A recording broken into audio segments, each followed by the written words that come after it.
Today's project is turning this 55-gallon barrel into a good fire pit. I've been helping out restoring this cabin in the mountains of Japan, and we've got a lot of wood scraps and junks that are full of old nails and screws. You really don't just want to have a bonfire with that because it's going to put all the nails into your garden. So this is a good, safe way to get rid of all of our wood scraps while containing any metal that's coming out of the wood. So the first thing you want to do is, please, for the sake of your eyebrows, check to make sure there's no flammable fluids inside of the tank before you start cutting it open. Next thing is to cut off the entire top of the barrel. Be aware of where you're sending sparks. The only reason I'm so close to the woodshed is because it's been raining these past couple days.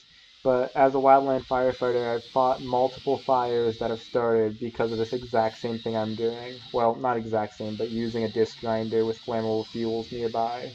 And yes, this work suit is very small on me, but it's a quadruple XL, the biggest size I could find anywhere in Japan. So now we've got the top off, we can go on to the next step.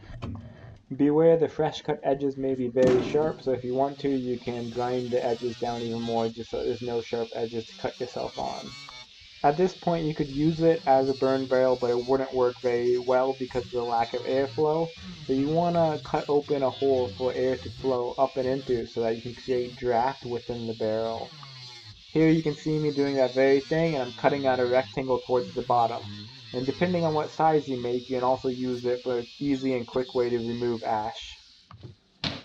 In order to get great airflow and fuel consumption, you're going to need everything you're burning up off the ground. An old car rim is actually perfect for this because of all the holes in it. It gets great airflow. But I didn't have any of those lying around, so I used some old cinder blocks that I found while digging out the foundation of this cabin.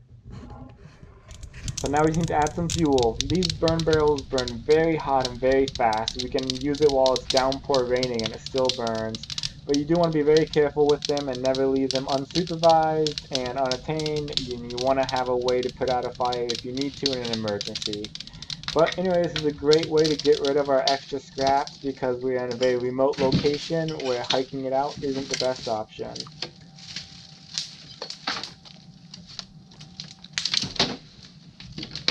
This will keep the mosquitoes out too. Yeah.